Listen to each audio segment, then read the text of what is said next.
Hello, and welcome to the second episode of Veterans Heartbeat. My name is Jason Zenkgraf, and my co-host, Ed Lazowski, is here with me.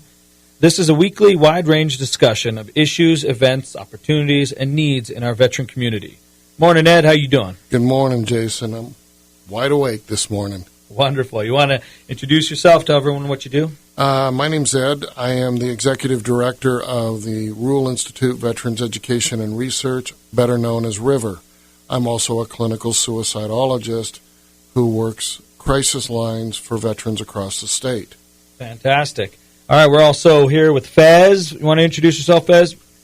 Hey everyone, my name is Fez or Felipe Vonsaito, depending where you know me from. I'm the lead instructor at RIVER. So if you decide to come to RIVER and learn the CVMT courses or the recreational therapy courses, I'll be the one talking to you every day almost. Beautiful. All right, we also have Dr. Coffey in the house. You want to take it away? So my name's Dr. Margaret Coffey. I'm a naturopathic physician in Montana. I'm licensed as a primary care physician. I have Yellow Pine Naturopathic Clinic, and I'm also affiliated with RIVER, providing a free veterans clinic Thursday afternoons from 3 till 6 at the RIVER location. Excellent. Thank you. All right. So today we're going to be talking about a few different things. We're going to have John, David, a couple guys on a little bit later. But starting off, medical. One of the big issues that veterans face is medical care. A lot of different issues with medical care. Do you want to start off and talk about any experiences that you've experienced, Dr. Coffey, being a veteran yourself or being a practitioner from both points of view? Sure, thank you. I think one of the big concerns that we're really going to be focused on today is making sure that veterans get the correct diagnoses.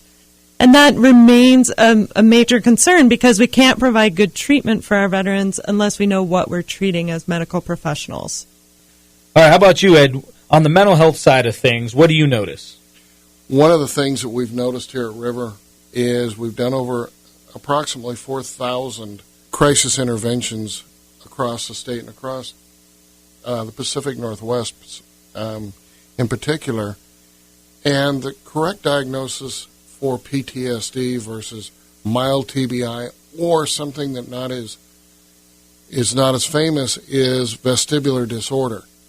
We happened to stumble upon this working with the University of Montana's Neuroinjury Center doctors who tested a couple of our veterans, and it has developed into a passion that could actually lower the suicide rate in Montana by 10% in the veterans community. That is according to the university doctors. Yeah, very exciting stuff. A lot of people don't think it could be something else. They think, oh, I just have PTSD. Well, maybe it's TBI. Maybe it's a mixture of the both. We're going to take it over to Fez. Fez, what have you noticed, either yourself or others experiencing in terms of healthcare in the veterans community? Thank you, Jason. Yes, and I feel that as a veteran myself and having access to 33 students on a weekly basis, having the correct diagnosis, like Dr. Coffey mentioned, is a paramount thing. And like Ed mentioned, there is a large mosaic of issues that intertwine when it comes to PTSD and vestibular disorder and mild TBIs that are either lumped together and just assumed to be one thing, or they're ignored altogether. So the correct diagnosis is ultimately what makes the veteran healthier. Excellent. Thank you, Fez. This next section, we have John from Eastern Montana on the line. How you doing, John? Pretty good. Pretty good. Thanks for asking. Yeah, no problem. I'm going to hand it over to Ed, and he's going to talk to John about a few things. Hey, John, how you doing today? Doing good, Ed. John, you were with the 260th in the Montana Army National Guard when you deployed overseas? That's correct. Can you tell me, you've got the Purple Heart, what other medals were you awarded as a result of your service? Purple Heart and Accommodation medals, probably that's the highest medals that I achieved. When you came back to Montana, how much medical care did you get when you landed back in Culbertson? There's not a lot of resources on this side of the state. There's really didn't get any health care that was appropriate. I was issued some pills from the VA, but they made my condition worse. all the side effects were. So you were diagnosed with post-traumatic stress, or PTSD, correct? Yes, I was diagnosed with that. So after your diagnosis, do you have a compensation rating with the VA? I do not have a compensation rating with the VA yet. It should be in progress, but not at this time. Okay, you started working with the River program over a year ago, and something happened when you came over for a test with the University of Montana. Can you talk a little bit about that? They found a vestibular disorder that's probably, causing a lot of the symptoms that I have, on a daily basis. That probably related to traumatic brain injuries.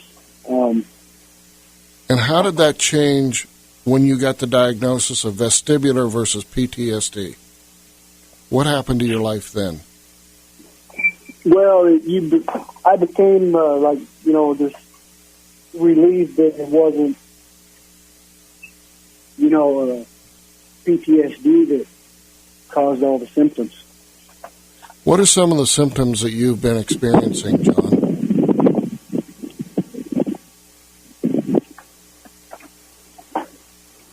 John? You're breaking up. Could you say that again?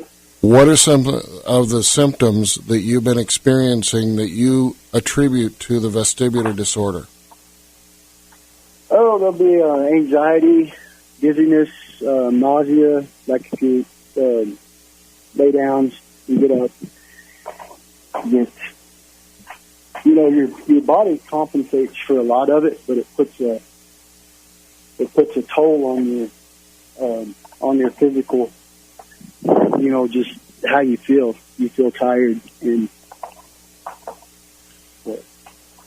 you tried a supplement product that the River team sent you for 3 days. How did that help you? It seemed like some of the fluid, like my ears did, my right ear, it's mostly in the right ear, but it seemed like it kind of popped and like there was a little pressure relief behind, like in the ear. I don't know how to describe it, just like your ear pops, but my ear's always full on that side, but it just seemed like there was a little pressure relief, and I once found out the diagnosis, started, eating a little different as well, and staying hydrated. That all helps. But now, in the National Guard, with your diagnosis of PTSD, I know you've had some experiences that have been very negative with that diagnosis. Can you describe what it's like to have people talk about your PTSD versus vestibular? Yeah,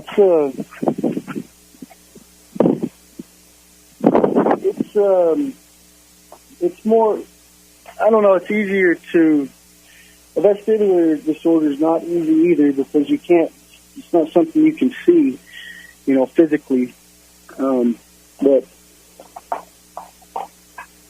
yeah, when you're being labeled as the crazy guy or whatever, or the guy trying to buck the system, it's that can be detrimental to, how people view you in the community or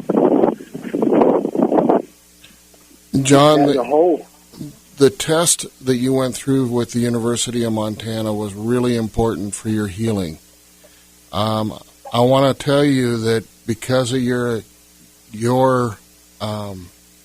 experiences, River has just invested over $40,000 into a vestibular assessment tool, and it will be available to the veterans of this state, actually the communities. And we're going to be bringing it out into the rural area for you, and I hope that helps other veterans. And I appreciate your time, John. Do you have anything else you want to add? No, that's it. I appreciate what you guys have done for me, and I wish you guys the best. So when we started working with John felt, and he is given permission to disclose this. He was very suicidal, very depressed, and left all to his lonesome. There is answers. We just got to seek them out, and it isn't always the easy answer, and that's part of the problem that the VA is experiencing. We have so many good practitioners at the VA, but they have no time to really spend to diagnose. And so it's really important that we as fellow veterans band together, learn these things so that we can help each other, building that community. Well, we really appreciate John hopping in, telling us about his personal experience. We're joined by Dr. Mark Gibson. How you doing, Mark? Good. All right. You want to start this off, Ed? Hey, Doctor. Dr. Ibsen is one of the medical directors for the River program. He is a 30-year ER doctor who now currently works with a lot of chronic pain patients throughout the state. Am I correct on that, Doc? Yep. So one of the issues that we've seen throughout the veterans community, we've been talking about misdiagnosing PTSD versus mild TBI versus vestibular. And Dr. Coffey, the naturopathic physician, is in the studio with us. And we'd like to get what you've seen in the veterans world, your input on that issue.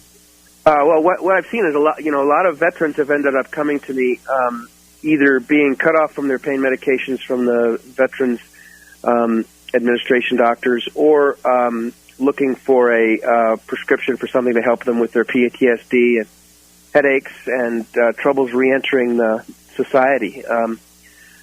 So I got very familiar with the veterans dilemma, and got connected with you, Ed, through some other colleagues who are also helping vets who are veterans themselves. I understand there's 22 or more veteran suicides a day in America, and it's something that we've got to take some action on.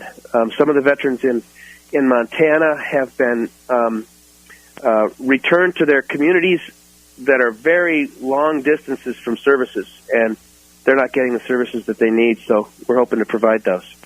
And you're talking about the CVEMT program. I am, yes.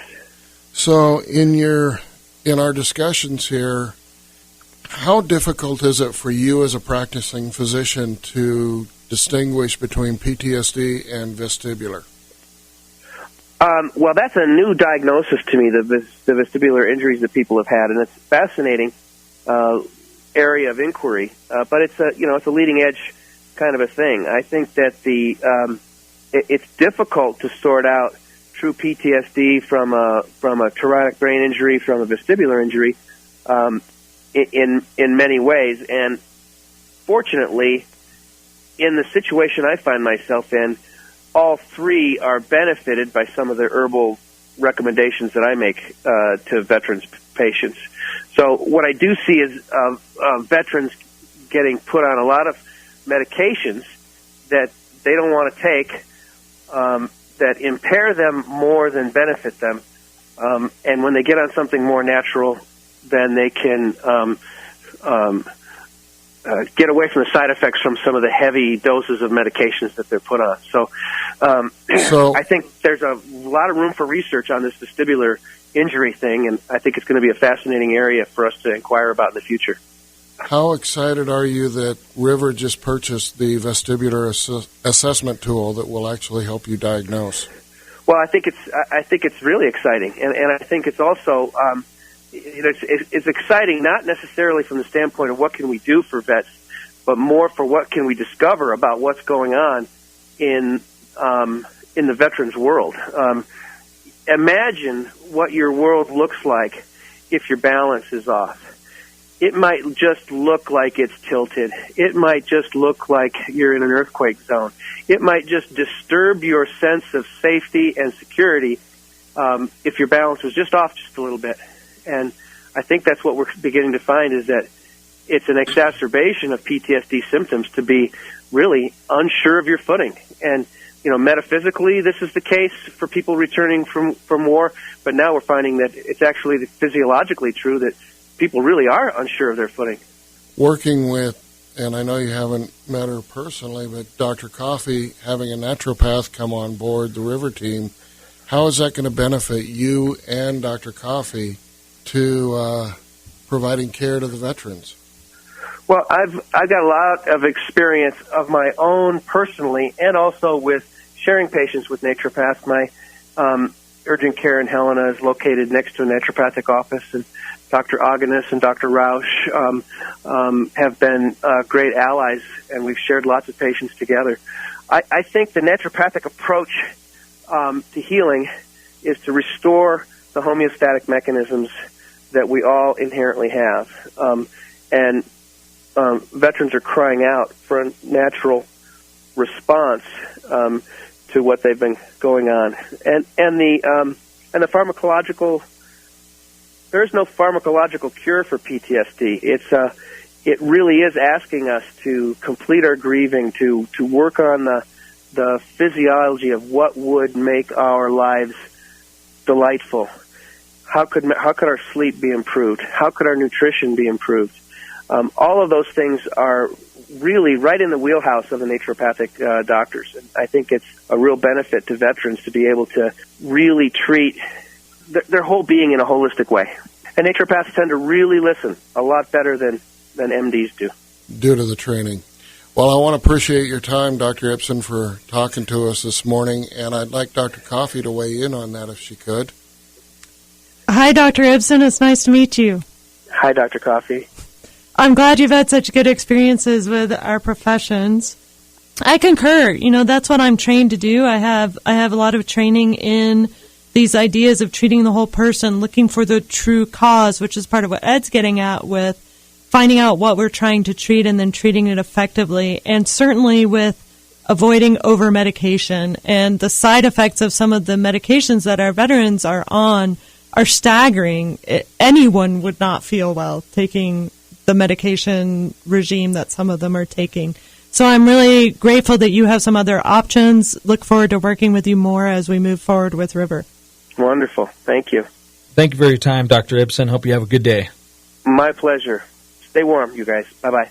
Well, fantastic. Glad we were able to get Dr. Mark Gibson in here to weigh in on the subject, and him and Dr. Coffey to bounce ideas off each other. So far, we've talked about making sure veterans get the correct diagnosis, acceptable access to care. We talked to John in Eastern Montana about TBI versus vestibular disorder. Then we also talked to Dr. Mark Ibsen about a more natural path in terms of treating TBI and PTSD.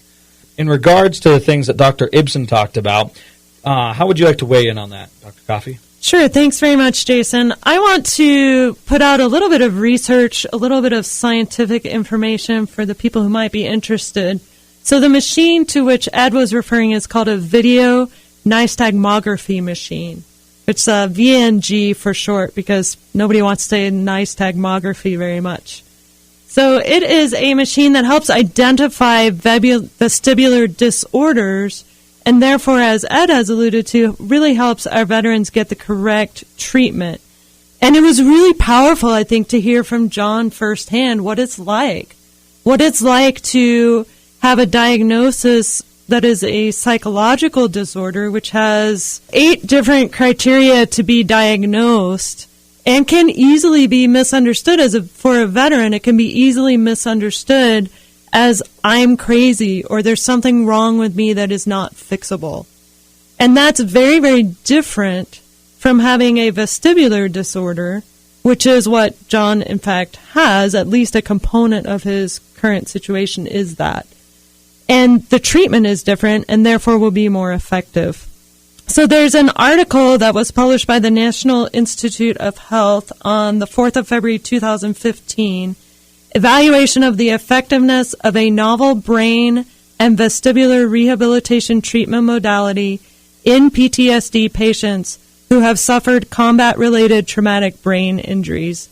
And the authors on that are Carrick, McClellan, several others, and Elena O'Garo. So you could certainly look that up if somebody was interested in it.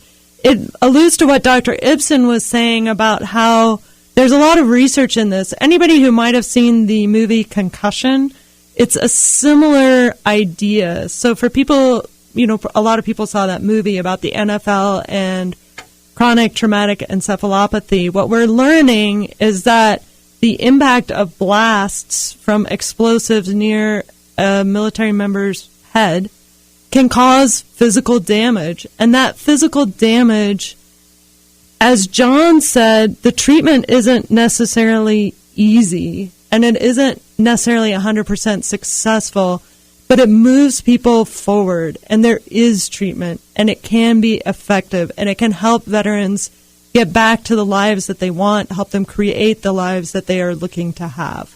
They don't have to necessarily be near an IED. Just shooting off rounds from a rifle, will that not cause some of the vestibular disorders? Certainly it could. This is a really new area in the medical field, and we're going to be learning a lot about it. And thanks to River purchasing this diagnostic tool, we're going to learn a lot here in Montana. Absolutely. It's very exciting. We're very excited to have that piece of equipment to test the veterans and, eventually civilians alike, anyone with traumatic brain injury, to see if they have this vestibular disorder. I'd like to thank everyone who came on our show, John, Dr. Ibsen. Definitely like to thank Ed Lisofsky, Fez, Dr. Coffee, everyone for hopping in and weighing in. And I hope all the listeners enjoyed all the things that we covered today. We'd like to thank you very much. Without you, we wouldn't be able to do this show. We'd like to thank our sponsors, The Man Shop. They have great haircuts, a lot of fun games. The gals do a great job there. I'd also like to thank all the veterans for their service and everything that they've done for our country, keeping it safe. If you have any questions or interested in any of our programming or any of our research that we're doing at River, go ahead and contact us on the web at riverofchange.org.